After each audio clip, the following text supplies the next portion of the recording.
नमस्ते जी भाई जुजू। मैंने मीडिया में बहुत चीज़ सुना है कि हम लोगों को अलायंस का ऑफर मिल रहा है यहाँ से वहाँ से। मैं आप सबको एक बात आज क्लियरली बोलना चाहता हूँ।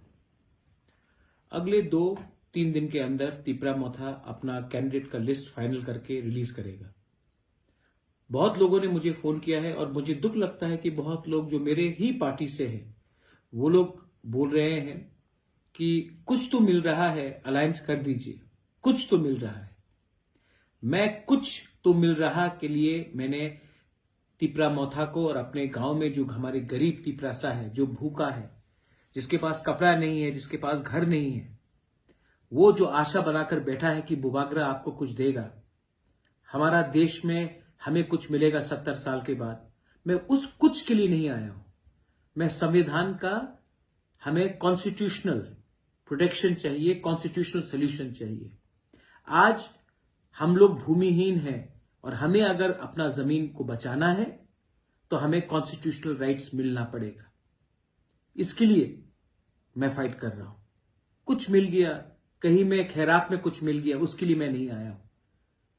हां, दूसरे पार्टीज के पास बहुत अस्त्र है, सामान है, पैसा है। हमारे पास हमारा तिपरासा का विश्वास है और मैं अपने लिए फाइट नहीं कर रहा हूं। बहुत लीडर लोग जिस मैंने देखा है आज 2-3 दिन में कि उनको सिर्फ अपने बारे चिंता है, उनको एमएलए बनने का चिंता है, कॉम्प्रोमाइज करने के लिए रेडी है, लेकिन बुबागरा कॉम्प्रोमाइज करने के लिए रेडी नहीं है। और मैं अपने वॉरियर्स को सबको एक मैसेज भेज रहा हूं और सब जो देख रहे हैं मुझे, मैं उनको एक मैसेज भेज रहा हूं।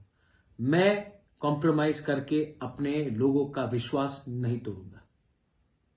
अगले 2-3 दिन में तिपरा मोथा अपना कैंडिडेट का लिस्ट निकाल के लाएगा और हम लोग इलेक्शन में फाइट करेंगे। अगर किसी को आखिरी मोमेंट में बात करना है तो अपने मुझे राइटिंग में गवर्नमेंट ऑफ इंडिया या पार्टीज दीजिए constitutional solution for our problem, our existence and survival. अगर आपने राइटिंग में नहीं दिया तो हम किसी से बात नहीं कर रहे और करना भी नहीं है। हम अपने बलबूते में फाइट करेंगे और अपने लोगों को धोखा नहीं देंगे।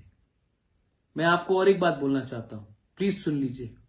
भगवान ने मुझे सब कुछ दिया, भगवान ने मुझे घर दिया, पैसा भी दिया, लेकिन मैं ये पैसा और ये घर लेकर जब मैं जाऊंगा ऊपर तो मैं पैसा लेकर नहीं जाऊंगा, अपना संपत्ति लेकर ऊपर नहीं जाऊंगा। मैं एक अच्छा नाम लेकर ऊपर जा सकता हूं और अगर मेरा अपना अच्छा नाम रखना है तो मैं कॉम्प्रोमाइज करके अपने देश को नहीं बेच सकता, अपने लोगों को नहीं बेच सकता। ये फाइट जो लोग बोल रहे हैं कि मुझे एमएलए बनना वरना मैं चला जाऊंगा, आप चले जाइए। जो लोग बोल रहे हैं कि अगर आप ये करेंगे तो मुझे ये चाहिए, आपको एक बात मैं बोलना चाहता हूं कि आप लोग भी शर्म करो। ये फाइट हमारा 13 लाख लोगों का है। ये फाइट सिर्फ 20 लोगों को कहीं में पहुंचाने का नहीं है, 25 लोगों को एमएलए बनाने का नहीं है, 30 लोगों को एमएलए बनाने का नहीं है। ये फाइट हमारा अधिकार का है और ये अधिकार आपके पास तभी आएगा जब कानून बनेगा, आईन बनेगा, संविधान में बनेगा और हमें अपना प्रोटेक्शन मिलेगा। तो मैं कॉम्प्रोमाइज नहीं करूंगा। तिपरा मोथा वॉरियर्स, मैं अगले 3 दिन के अंदर, 2 या 3 दिन के अंदर मैं कैंडिडेट्स का लिस्ट निकालने वाला हूं। आप लोग रेडी हो जाइए। मत पूछिए कि कौन आपका एमएलए बनेगा, ये पूछिए कि तिपरा लैंड मिलेगा कि नहीं मिलेगा, ग्रेटर तिपरा लैंड मिलेगा कि नहीं मिलेगा। मत पूछिए कि ये मेरा एमएलए होगा या ये हमारा एमएलए होगा। ये पूछिए कि अगर थानसा रहा तभी 13 लाख लोगों को कुछ मिलेगा। ये फाइट 2-3 लोगों का नहीं है, ये फाइट थोड़ा वीआईपी बनाने के लिए नहीं है। ये फाइट हमारा फ्यूचर का है, ये फाइट हमारा नेक्स्ट जनरेशन का है और ये फाइट मैं अकेला लड़ रहा हूं और मैं लड़ूंगा। अगर आपको मेरा संग रहना है तो रहिए, साथ देना है तो दीजिए। और अगर आपको जैसे पहले बड़ा बड़ा बात करके इलेक्शन के पहले कॉम्प्रोमाइज करके, सीट एडजस्टमेंट करके, लेकिन अपने लोगों का राइट्स को ना देकर आपने अगर अलायंस किया तो हमारा तिपरासा हमको कभी माफ नहीं करेगा। बेलाइनो हम बाय, थैंक यू, खुलुमखा, पत्रुतु।